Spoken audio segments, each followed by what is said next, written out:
This temple is dating back to the Greek-Roman temple and is considered one of the most famous temple dating back to this period in Upper Egypt.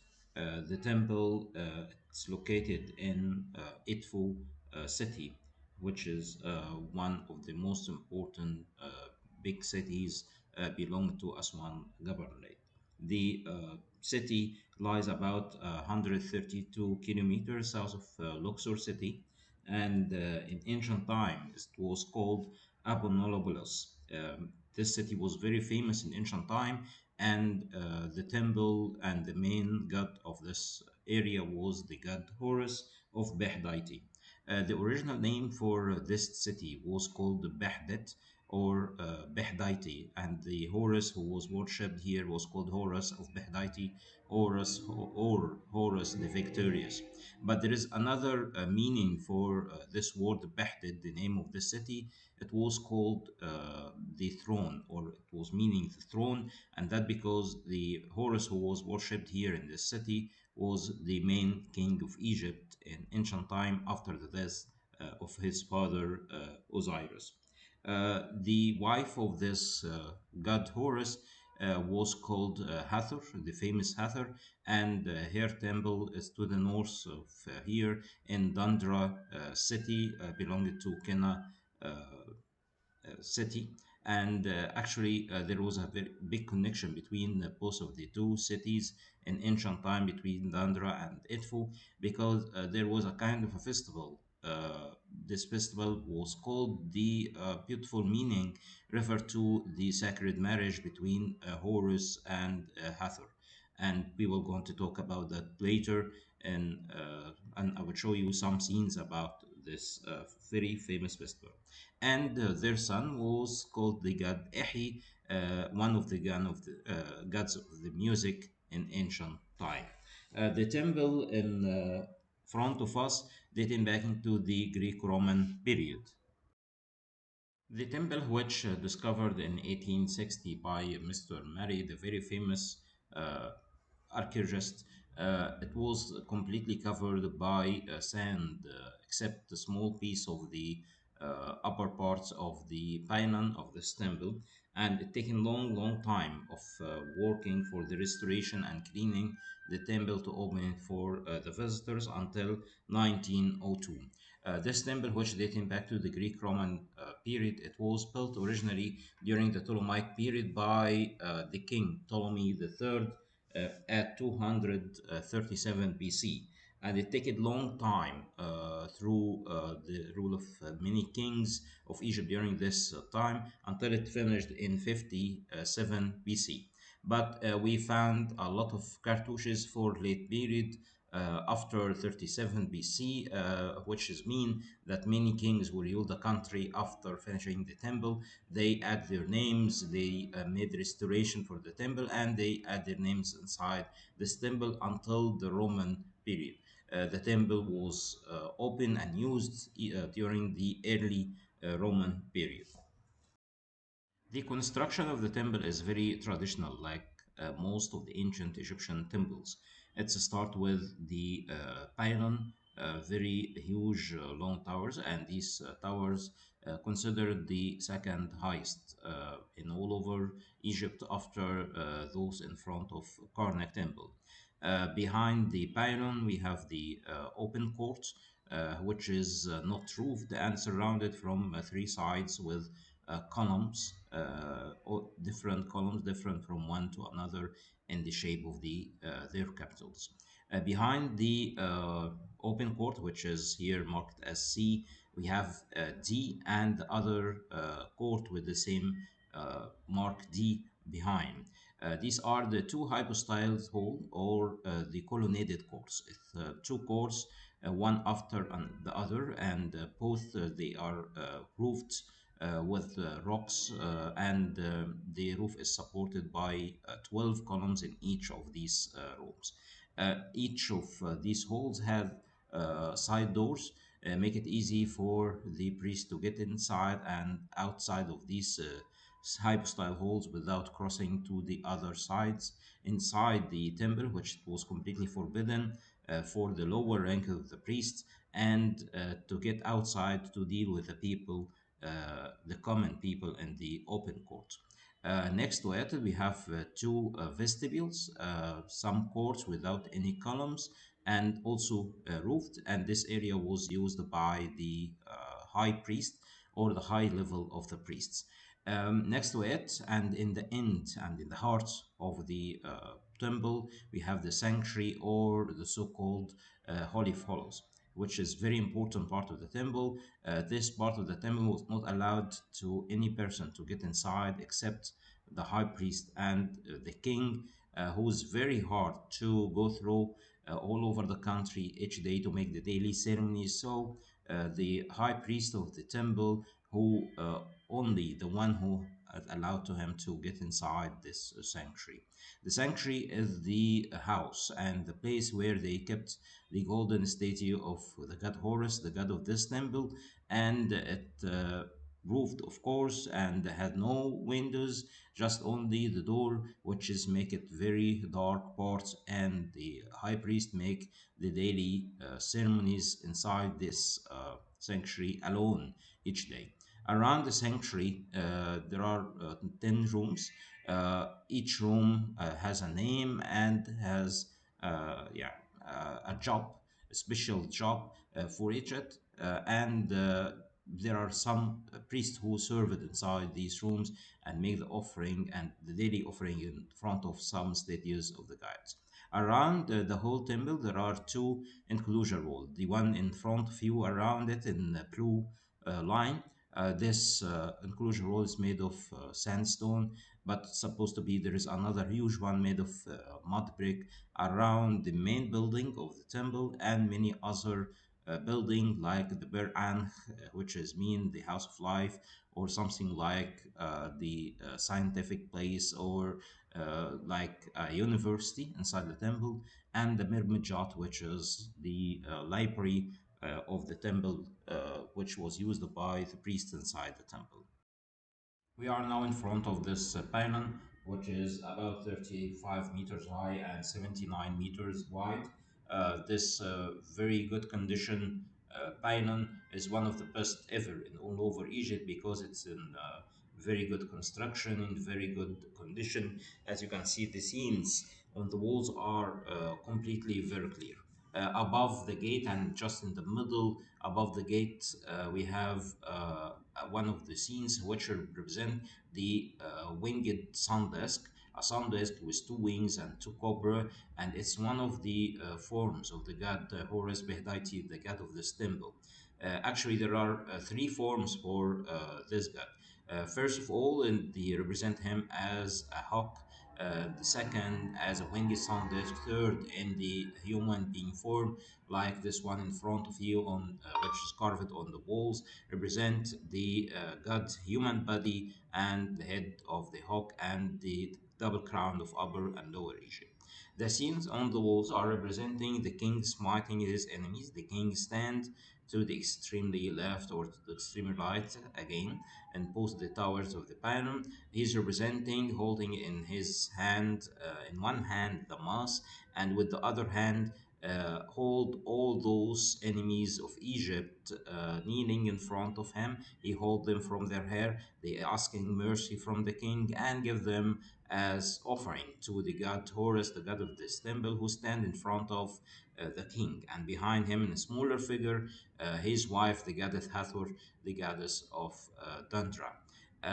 The pylon, as you can see, it has some windows, very small windows in two rows on both sides, and these windows used to light the staircases which lead to the roof of the pylon, which is used by the astronomer each day to watch the stars and to announce the hours, each using the night watch like the Merkit and which is kind of يعني, instruments used to move this moving of the stars, and according to that they mention and the people the hours, and also used the water clock to do the same for the same purpose. The bigger windows, that these windows, not original ones, but it's opened by the Coptics, the early Christians, who yeah, just left Alexandria and Cairo, and they prefer to live here in Upper Egypt, fleeing away and try to save their life from the Emperor Diocletianus, and because who killed all of those people who يعني, start to be Christian in the early Christian religion. So they opened these doors to light for them the rooms inside, depending who used to live inside. Also, there are four recesses and two in each pylon. These big recesses used to put and fix the flag of this temple. Just behind the pylon, we have this open court, which is the biggest part of the temple. This court is surrounded from three sides by these columns, which yeah, represent their capitals, represent different kind of flowers. This kind of capitals, which we call it the composed capital of these kind of columns, which appeared during the Greek-Roman period. The very famous scenes on the walls in front of you to the left and right side of the entrance. Just behind these columns and exactly in the same area in the other side of the pylon, the entrance of the pylon, we have the very famous scenes which is called the beautiful meeting or the sacred marriage between Hathor and Horus. And the scene representing, as you can see, the sacred boat of Hathor driven and through the river Nile by using the some sailing boats and soldiers protecting this boat of Hathor in the way from Dandra to Edfu to meet her husband in the middle way in the river. And here is the sacred pot of Hathor. As you can see, it's wooden pot and has a kind of a shrine on the top. Inside the shrine, there is another small but golden pot, and again a small shrine above that golden pot. Inside this small shrine, there is the golden statue of Hathor, and it's supposed to be that the Horus start sailing from Edfu to Dandra and meet the boat of the wife in the middle way and tie the two boats together and go back again to Edfu to spend the end of the time, about a week, inside the sanctuary or the temple of Horus, which is the suitable place for the sacred marriage between both Horus and Hathor. To the In the scene to the right side, we can see the boat of Horus, which is decorated with the head of the hawk, and behind the boat of the Hathor, which is decorated with the head of the goddess Hathor. Here is again the scene drawing to show you how it was looks like. Of course, both of the two statues for two boats of the god Horus and Hathor, they are not sailing boats, so they couldn't sail by itself. So they tied them to many sailing boats to lead them to the end of the this story of the sacred. Around these courts, and we have a lot of columns, as you can see. All the scenes on the columns is very traditional, representing the king making offering to the gods. Also on the walls behind the column there are typical scenes represent the king making offering before different gods, especially Horus and Hathor, and special kind of religious scenes again.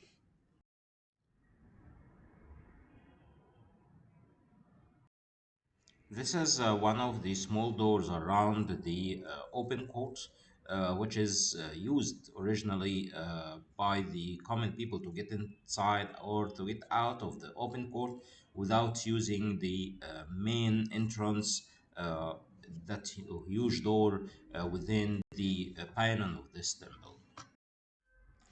Now we're going to leave the open court and get inside to the first hype style hall. The first hype style hall, as you can see, it's starting with a very huge windows in front, and actually there are not full walls, and we call this kind of walls, which is very small walls in this huge building, we call it the screen walls. We will get inside to yeah, see all those scenes inside on the walls, which is very interesting. Before getting to inside the hypostyle hall, we have two granite statues represent the god Horus as a hawk, both of them made of granite, and one of them destroyed to the right side, while the left one has a crown, also made of so we will get to inside this court. Just in the middle of the court, we have 12 columns with composed capitals. The scenes on the walls and of these columns, and even on the walls around, very traditional, representing very traditional religious scenes and offering scenes, the king making offering to different kinds.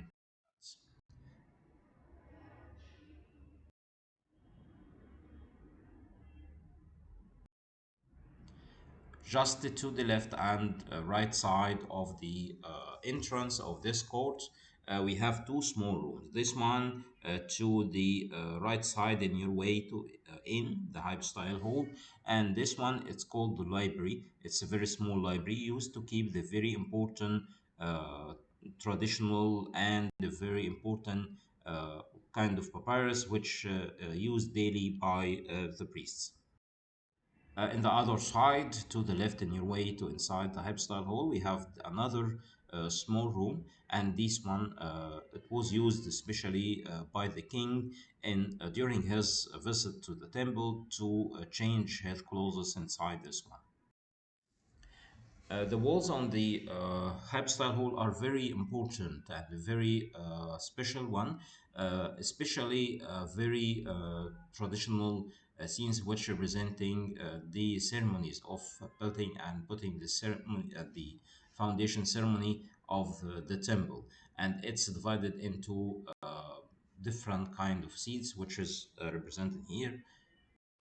This scene is representing the first ceremony, representing the king standing in front of the goddess Sishat, the goddess of ceremonies, and behind her the god Horus, the god of this temple. The scene is representing the ceremony which is called stretching the cord using the merkit. A merkit is a kind of astronomical uh, yeah, instruments used to watch the stars each night. And actually, two of the priests used to watch the using this ceremonies, which is representing here holding by in the hand of the king, to watch the star in that night, in which next day we the king will come to put and stretch the cord, stretching the cord, which is meaning to draw a line on the ground, which is representing the boundary of the temple that he will going to start to build for the next to it is pouring the sand, and the scene on the to the right is representing the king holding a jar full of sand, and he used to pouring the sand on the ground where the temple will going to be built. To the left is this scene is representing the king holding this an instrument which used to hacking the ground and make kind of lines around the boundary of the temple. Next to that is the king holding kind of bricks and jars and something like that, and giving to the god Horus to start the building and put the foundation of the and by the end he throwing gypsum around or make line around the whole boundary of the temple. This is another kind of scenes on the walls of the this Habsal hall. It's representing the purification of the king, both the god Horus and the god Tot. They use these two jars, which is full of water, a special kind of water, to purify the body of the king before his coronation inside the temple.